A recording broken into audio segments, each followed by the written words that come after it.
Hello, everyone, and welcome to What Fresh Hell?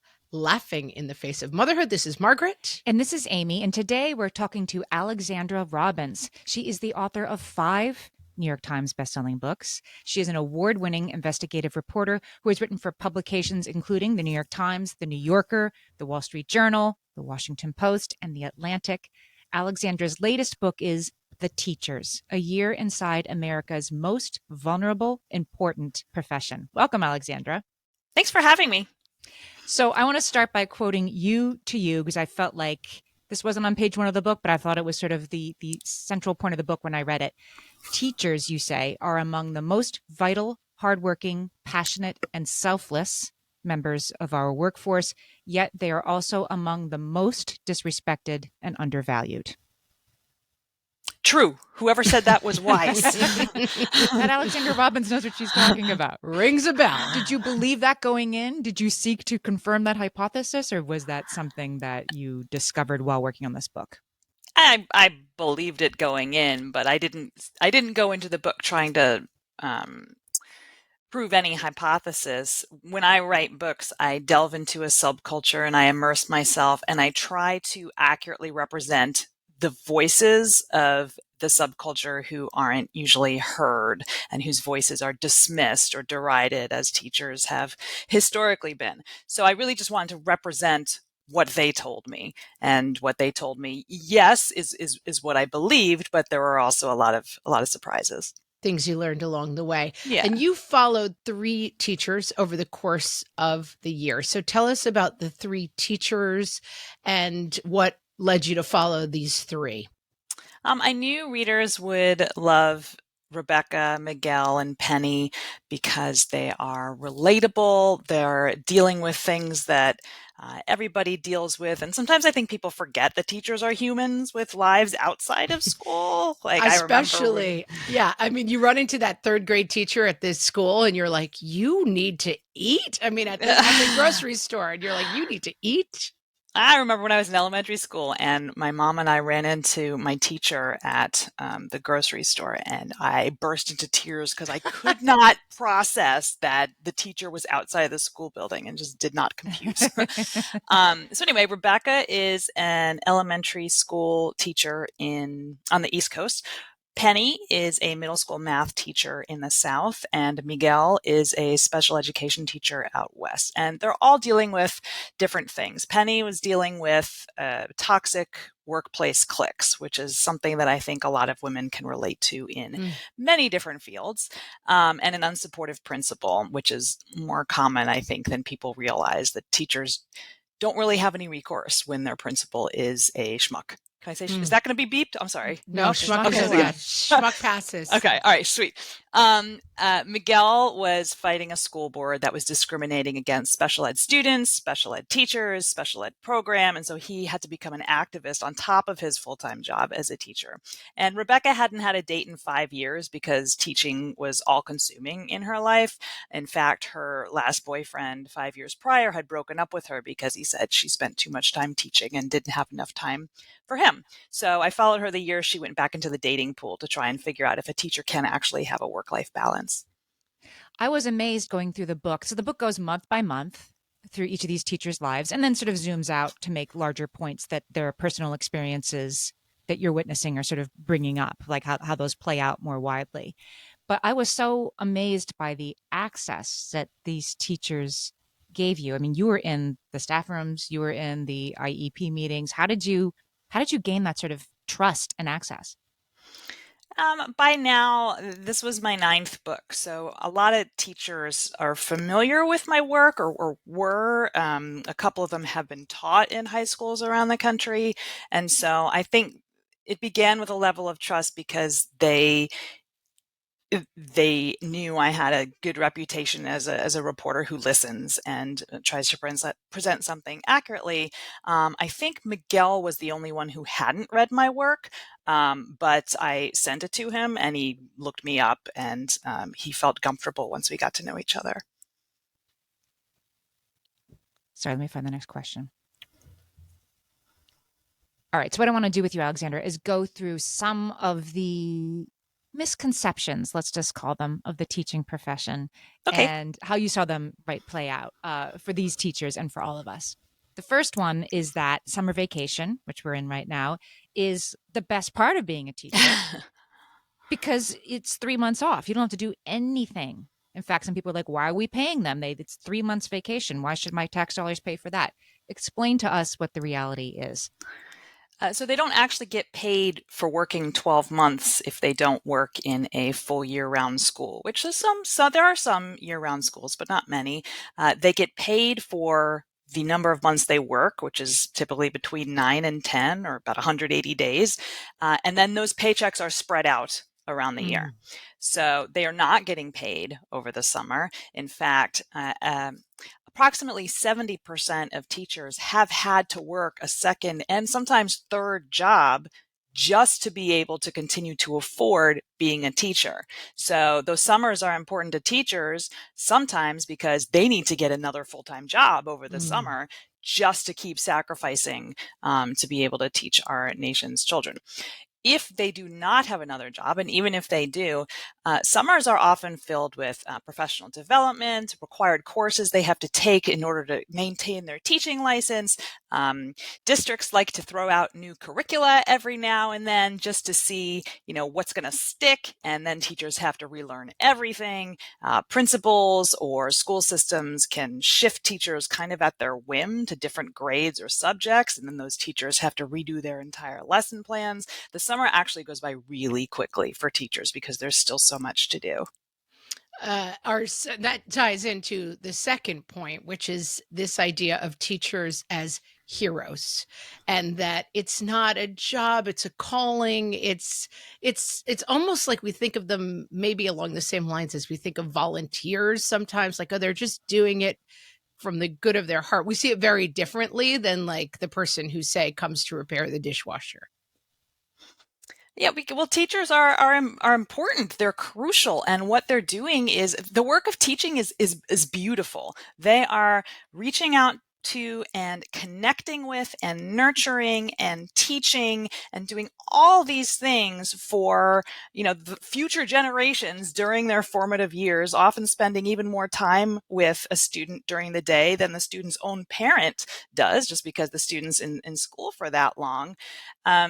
But that doesn't mean they shouldn't get paid what a professional, trained, certified worker should be paid. So yes, what they do is beautiful and rewarding, and unfortunately, the role seems to be requiring more and more sacrifice on their parts. But that doesn't mean they want to be heroes. They don't want to be martyrs. They want to be paid like everyone else. Right now, the teacher pay gap in the U.S. has hit a record high. Teachers are paid approximately 24% less than professionals with similar education and experience. That's not right.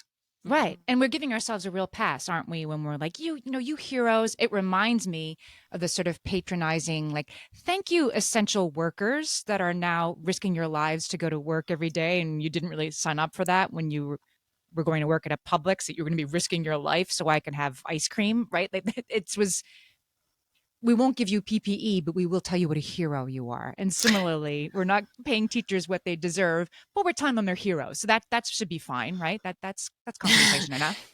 There was this meme that was circulated during 2020 that was really popular on social media when the pandemic began. It said, teachers don't teach for the income, they teach for the outcome. And non-educators were like, oh, that's so sweet. So And teachers are the true. best. And let's buy them a car. And teachers were like, hi, hello. Like, I do want to get paid. Thank you. This is my job. Yeah. It's Right. a really important part of any job, is the part where you get paid, and you get paid well in relation to your education level. Right. We can be heroes and still be well compensated and well respected. And it sort of bends back on itself, doesn't it? When this whole, like, you're a hero, but also I have no respect for you and those who can do and those who can't teach. Like, how do you think it is that our society holds both of those disdain and you're such a hero? How do those things work together? At this point, I think it's politicized. I think Mm. that people have become so polarized in their perceptions of the education landscape that that's what it's become. But I do want to say just a quick measure of hope. You hear a lot of negativity in the media about what the public is saying about teachers. Surveys show that 80% of parents who actually have school-age children are really happy with their Hmm. local school system. All this negativity you hear in the media is mostly coming from people who aren't stakeholders. They are not parents of children who are actually in school. They are rabble rousers. They are politically charged. They're focused on certain issues rather than the actual school system, and they're taking it out on teachers. So when you hear the negativity, take a closer look at who it's coming from, because Mm. by and large, school-age children and their parents are happy with their teachers in their schools. I want to talk when we come back more about this idea of expectations of teachers. We're talking to Alexandra Robbins, the author of The Teachers, and we'll be right back. In terms of expectations, another point that is very clear in your book is that the expectations that are now thrust upon teachers are so vast. It's almost mind-boggling, and it brings in it brings in all of the different things that are now on teachers' plates. Is that something that the pandemic helped to highlight for people, do you think, that we saw a little bit more like the vast expectations that were on teachers? Yeah, the problems in education and the attitudes toward teachers and the working conditions for teachers were tanking long before the pandemic. What the Huh. pandemic did was sort of lay them bare for everyone to see. During the pandemic, we were able to see, oh, like teachers are necessary not just for teaching our children, but also because they may be feeding food insecure kids. Yes. They're basically serving as social workers and counselors Counselors, and yeah. nurses because schools don't have enough. They are protecting kids from let's say, child abuse, neglect at home. They're sort of the front line to monitor that. Society has really placed a large burden on teachers that goes way beyond the teaching responsibility. I think one of the saddest examples of the way that teachers have to shoulder society's burdens is the way that they are expected to be the front lines in school shootings. The only difference between Sandy Hook in 2012 and the Robb Elementary School massacre in 2022, the only major substantive change in society was that teachers were trained to barricade the door and put themselves between the students and a bullet. And some schools and districts decided to arm their teachers. So that's like a perfect example of the way society fails and then expects teachers to clean up the mess. They keep Mm. piling more and more responsibilities onto our nation's educators. Right, And and they're things meeting the problem with a teacher so late into the problem that, like, you're only now literally, you're just a body to be thrown in the way of the Yeah. bullet/problem. Like, Yeah. there's They're not really fixing nothing the to be problem. done. They're not Yeah. fixing. Yeah. you make Right. the example in the book of teachers being having to choose between having windows and doors open for COVID ventilation, something else that we're just like, figure it out, should be fine. We need our kids back in school, so just kind of ventilate. But then, oh, there's school shootings, so maybe I should lock the windows and doors. Like you can't do both things at once, and yet we're leaving it to them. Our expectations are completely unreasonable that they'll sort of thread that needle and keep our kids both safe from airborne pathogens and safe from school shooters, which you can't do both. Right. Or they're ordered by their principal or the district to do one or the other, and they don't even get the autonomy to make that decision for themselves and their own health. So Yeah. there is a little bit of a crisis point that we've reached. I'm quoting a statistic in the book that in 2022 there were over 500,000 fewer teachers in the United States than there were before the pandemic, and those numbers are continuing to trend in a not great way. But you make an important point about the teacher shortage, that it's often framed incorrectly. Yeah, there's this narrative of blaming teachers, and I think the phrase teacher shortage is an example of that. There's not a shortage of people who are wonderful, willing, trained, experienced educators. They're there.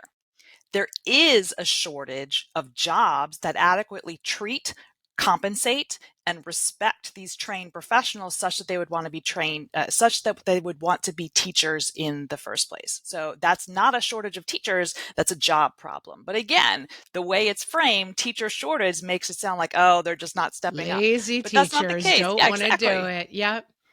And it is kind of a circular problem in that there's fewer teachers. Every teacher is taking on more. Like all of the problems then become exponential. They become increased for the people who stay in the profession, right? That's right. Penny, one of the teachers I followed regularly, either had to double up her math class, basically take on two classes and teach them as one, and or during her planning periods when she's supposed to be getting done her grading and planning lessons and so forth, she had to go cover other teachers' classes very frequently. And that's something that a lot of teachers have had to be doing, especially more and more in recent years. It makes me think about during the pandemic how, like, speaking of unreasonable expectations, that a teacher, from in my daughter's case, like a fifth, sixth grade teacher, was supposed to be teaching a full classroom experience for the 8 or 10 kids who were able to show up that day and or whose parents wanted them in the building, and a full online experience concurrently for the other half of the class that was at home. You can't do it, right? I mean, and it's sort of like the proof is in the pudding. It kind of plays out like I can't do both things at once successfully, and many young children don't learn that well online. But it wasn't the teacher's fault, but we were just sort of like, here, solve this unsolvable problem, hero, right? That we don't pay enough. We believe in you, and that's not sufficient support.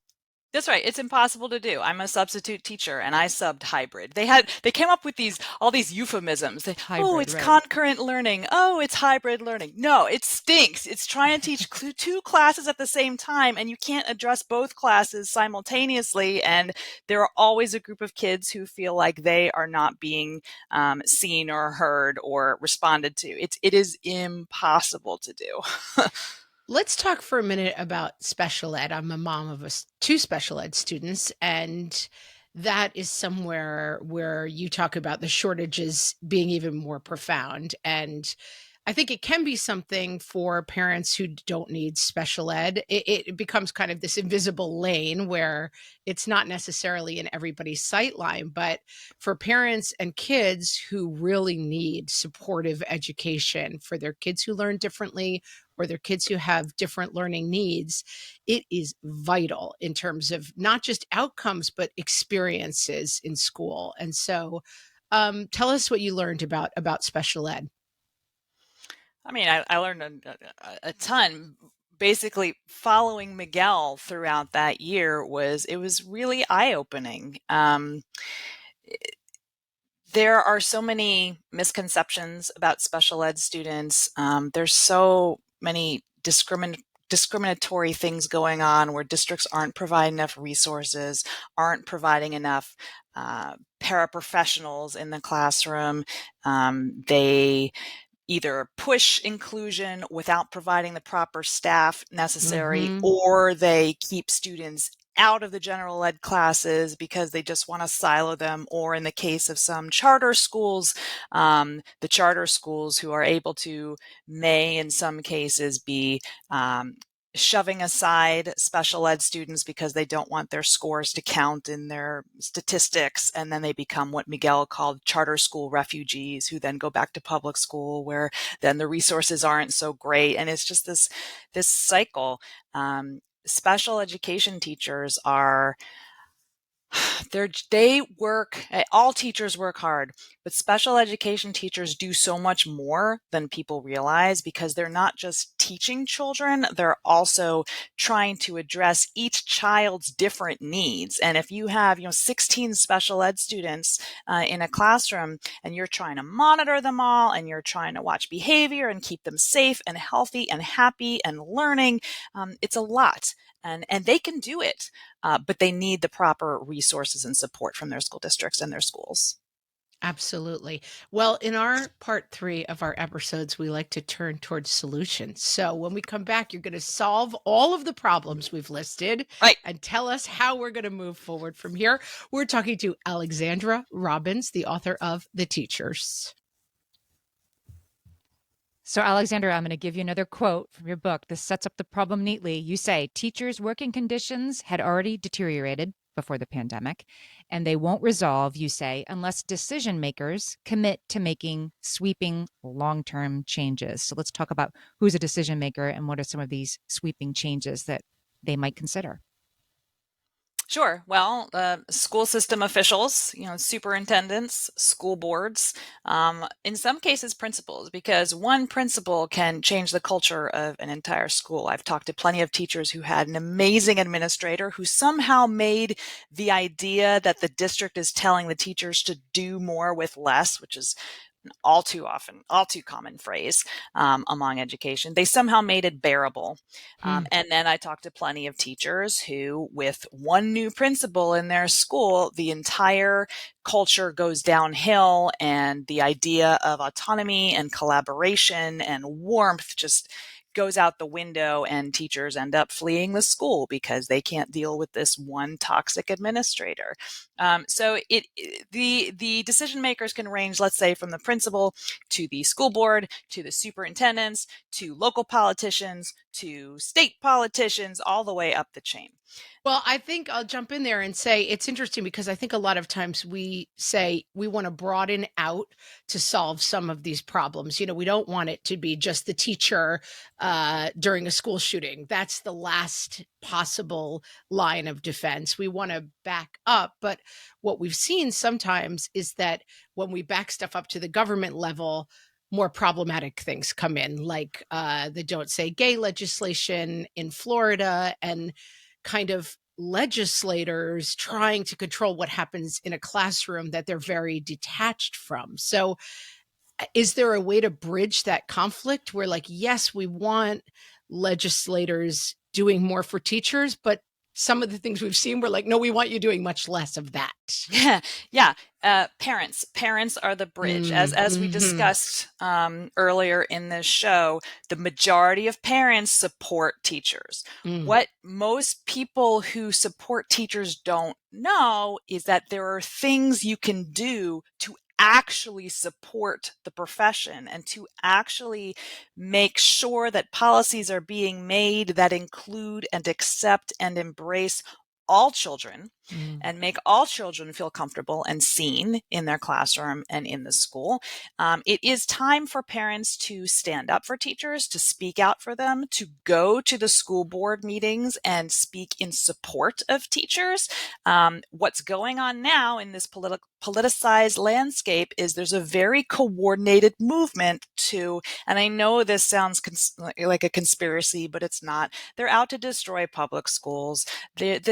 This idea that they're trying to ban books, that's just sort of a small part of it. They want to stop teaching about racism in American history. I think the issue with some of those legislations being suggested at the school board level, even if they're well intentioned by the people creating them, even if I agree or disagree with the intention, they're so vaguely written and so broadly written that it's leading to a teacher being fired for showing a Disney movie in her classroom because somebody decided it ran afoul of this, or you're fired because I think the poem read at the last presidential inauguration is critical race theory, which you'd really have to only if you look at the color of the person who wrote the poem. Things like that, they're so broadly written that anybody's in trouble, and or any parent can report a teacher for being gay, not at school and not talking about it at school, and they can get fired. Like the loopholes in them are so great that the teachers we care about have to sort of walk this firing line every day that's completely unreasonable. Yeah, and I think you're exactly right. And I think that legislators are taking advantage of parents by calling their measures parents' rights, and parents think, "Oh, yeah, like I should have rights." And I want rights. Right? Who doesn't want rights? But then what happens is a parent might say, "Oh, yeah, like I don't want my child," and this is true story. A parent might say, "I don't want my child reading the Diary of Anne I don't want my child reading the diary of Anne Frank because it's porn. That actually happened. The teacher actually got an email from a parent. But then the parent then tries to stop all children everywhere from having access to that important book. And the politicians are sort of galvanizing parents by saying it's okay to decree what all students can read, or what all students can learn, or what all students can discuss in the classroom. So I think parents are kind of getting suckered into this. And they may not understand that they're part of a movement that is much more damaging to their child and all students than they realize. Right. So when you talk about parental involvement, like some of this is over parental involvement again, like the things that we see going on at school board meetings and the kind of news making, like big kind of crazy protests around seemingly maybe crazy issues. Is it your sense that there's a kind of a fat part of the bell curve where reasonable parents can get more involved in schools and school boards and sort of help raise funding and do the more positive work that needs to be done? So, yes. So the people who are currently trying to damage the school system, the people who are going to school board meetings and loudly and aggressively speaking out against schools and against teachers are the fringe. They're not even a strong minority. They're a small fringe, but they are coordinated and they are loud and they are aggressive. So if the majority of people who actually support schools were to also go to school board meetings, start petitions, ask teachers how they feel about a certain stance that the school board is taking, or a superintendent's proposal, and then if they were to email the board or testify or write an op-ed or start a movement in support of what the teachers want, that's what teachers need right now. Teachers aren't able to proactively go to parents and say how they actually feel about what's going on in their schools or what's going on in their school district because they're afraid of retaliation. Teachers are afraid to speak up because in this political landscape, they feel that they could be fired.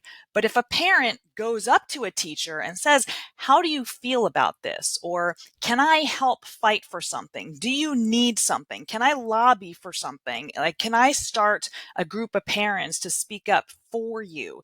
It turns out that politicians and school boards are more likely to listen to parents than they are to teachers. So this is the time when we need to stand up for our educators.